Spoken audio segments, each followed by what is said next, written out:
Matcha tea. Matcha tea finds its heritage in Japan, and it is one of the island nation's most important cultural exports. Matcha tea is a type of green tea. Green tea in general dates back to the 8th century in China, although about 300 years after its founding, green tea was brought to Japan in the 12th century, and at that time it was enjoyed by Buddhist monks.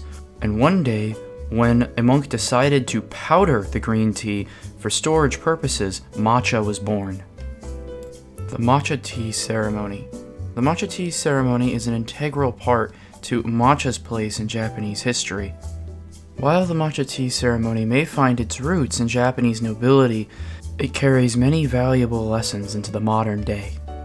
The integral focus of the Japanese tea ceremony are the four principles: wa, ke, se, and jaku.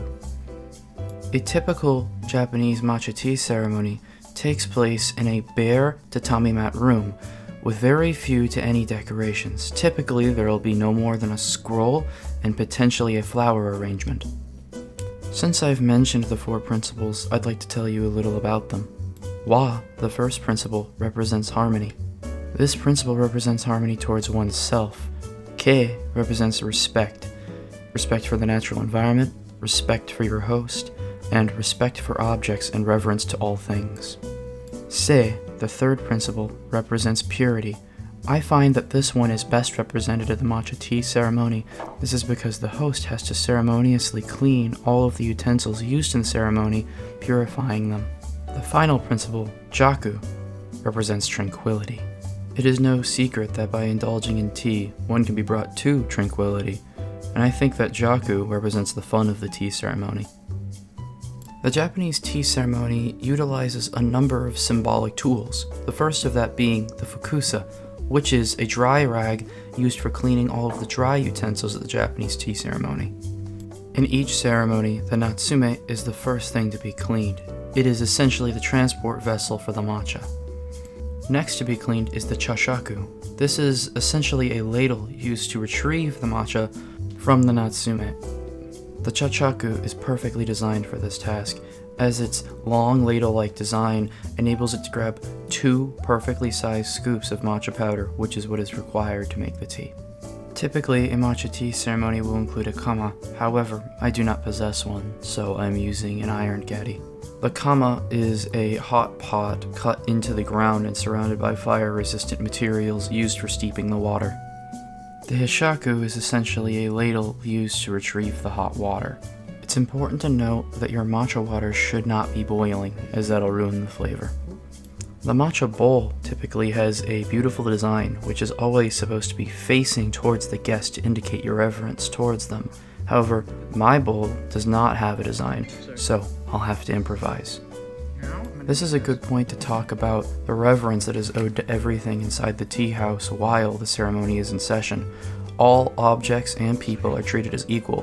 Whether they are peasants or noblemen, it does not matter inside the tea house. As a matter of fact, even the door is small by design so that even lords have to bow on entry. Made of a single piece of bamboo, the chansen, or the matcha whisk, is definitely the most famous aspect of the matcha tea ceremony. The chansen is held at a 40-degree angle and used to whisk the matcha using its many bristles. This quite effectively causes the matcha to mingle with the water. And as a bonus, if you do it correctly, it creates a foam. The kintsugi is a separate bowl used for wastewater. Oftentimes, the tea master will need to use water for other purposes other than making tea. The final utensil used in most tea ceremonies is the chonken. It is simply a cloth used for wiping down wet objects, as opposed to the fukusa, which was used for wiping down dry objects. I hope you enjoyed learning a little bit about matcha history and some of the utensils that go into matcha making. I love matcha and I drink it just about every day, and if you would like to participate in your own Japanese matcha tea ceremony, I have linked some really helpful tutorials in the description of this video. Thank you so much for tuning in, and goodbye. Wow, you made it all the way to the end. Look at you go. I'm so proud of you. Well, I guess that means you deserve a secret little matcha fact I didn't mention earlier. Did you know at the matcha tea ceremony, it's often customary for the host to make a tasty little treat for the guest, and it's even more important for the guest to eat all of it to let the host know that they liked it.